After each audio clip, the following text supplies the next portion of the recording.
അങ്ങനെ എമ്പുരാൻ പടം കണ്ടിറങ്ങിയിരിക്കുകയാണ്. പറയാതിരിക്കാൻ വയ്യ, കിടിലൻ പടം തന്നെ. എല്ലാവരും തീർച്ചയായും പോയി കാണുക.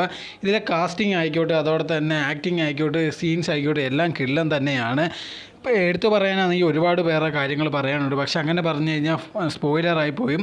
പക്ഷേ ടോവിനെ ആയിക്കോട്ടെ, സുരാജ് ചേട്ടനായിക്കോട്ടെ നല്ലോണം തന്നെയാണ് അഭിനയിച്ചിരിക്കുന്നത്. അതോടെ തന്നെ മഞ്ജു വാര്യർ, സാനിയ അയ്യപ്പൻ എല്ലാവരും അവരവർക്ക് കിട്ടിയ റോളുകൾ കറക്റ്റായിട്ട് തന്നെ അഭിനയിച്ചിരിക്കുകയാണ്. അതോടെ തന്നെ ലാലേട്ടനെ പറ്റി പറയാതിരിക്കാൻ പറ്റത്തില്ല. എന്നത്തെയും പോലെ തന്നെ അഭിനയം വളരെ ഗംഭീരം തന്നെയാണ്. അങ്ങനെ പടത്തെ പറ്റി പറയുകയാണെങ്കിൽ ഒരുപാട് കാര്യങ്ങൾ പറയാനുണ്ട്, പക്ഷേ കൂടുതൽ പറഞ്ഞു കഴിഞ്ഞാൽ തീർച്ചയായിട്ടും അതൊരു സ്പോയിലറായിട്ട് പോകുന്നതായിരിക്കും. അതോടെ തന്നെ സോങ് ആയിക്കോട്ടെ, വിഷ്വൽ ട്രീറ്റ് ആയിക്കോട്ടെ, എല്ലാം വളരെയധികം സൂപ്പർ തന്നെയാണ്.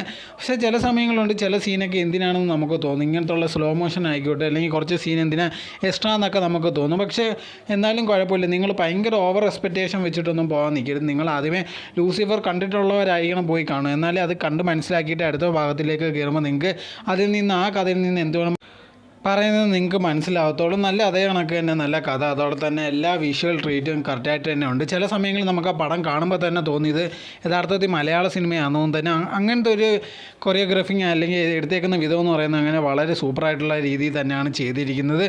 പറയാതിരിക്കാൻ വയ്യ, എല്ലാവരുടെ അഭിനയം കിടിലൻ തന്നെയാണ്. അതോടെ തന്നെ ഒരുപാട് പേര് നമ്മൾ വെയിറ്റ് ചെയ്തിരുന്ന ഒരു കാര്യമാണ്. അതിനകത്തൊരു ഡ്രാഗൺ സിമ്പിളുണ്ട്, അതിനെ പറ്റുകയെന്നുള്ളൊരു കാര്യം.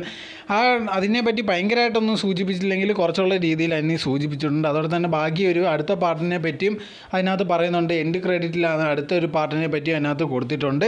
അതേ സമയത്ത് തന്നെ നമ്മൾ ആ പടം കാണുമ്പോഴത്തേക്ക് ചിലപ്പോൾ നമുക്കൊരു ഡാർക്ക് നൈറ്റ് ഓർമ്മയൊക്കെ വരും. ഡാർക്ക് നൈറ്റ് പടത്തിലെ കുറച്ച് സീനുകളോ അല്ലെങ്കിൽ അതേ രീതിയിലുള്ള കുറച്ച് സീനൊക്കെ അതിനകത്തുള്ള രീതിയിൽ തോന്നും. കാരണം എന്ന് പറഞ്ഞാൽ പൃഥ്വിരാജ് തന്നെ പറഞ്ഞിട്ടുണ്ട് അദ്ദേഹം കൊണ്ട് ഒരു നോളൻ ഫാനാണെന്ന്. സോ കുറച്ച് സോങ്ങിൻ്റെ ആയിക്കോട്ടെ അല്ലെങ്കിൽ ആ സീൻ ആയിക്കോട്ടെ അതുമായിട്ട് മാച്ച് ആവുന്ന രീതിയിൽ നമുക്ക് തോന്നുന്നതായിരിക്കും.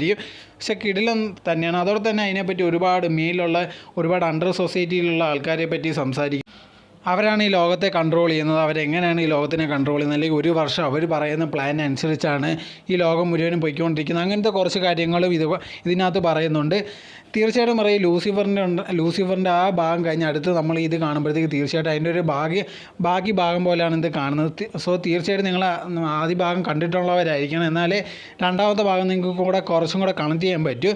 സോ എന്തെന്ന് പറഞ്ഞാൽ ഉള്ള ഒരു പടമാണ്. എല്ലാവർക്കും പോയി തീർച്ചയായിട്ടും കാണാം. ഫാമിലിയായിട്ട് ഫ്രണ്ട്സായിട്ടും എല്ലാവരുമായിട്ട് പോയി കാണാൻ പറ്റുന്ന നല്ലൊരു പടമാണ്. സോ കൂടുതലൊന്നും ഞാൻ പറയുന്നത് തീർച്ചയായിട്ടും നിങ്ങൾക്കൊരു സ്പോയിലർ ആവാൻ വേണ്ടി ഞാൻ തീരുമാനിക്കില്ല. സോ തീർച്ചയായിട്ടും നിങ്ങൾ തിയേറ്ററിൽ പോയി കാണുക. എൻ്റെ അഭിപ്രായത്തിൽ നല്ലൊരു പടം തന്നെയാണ്.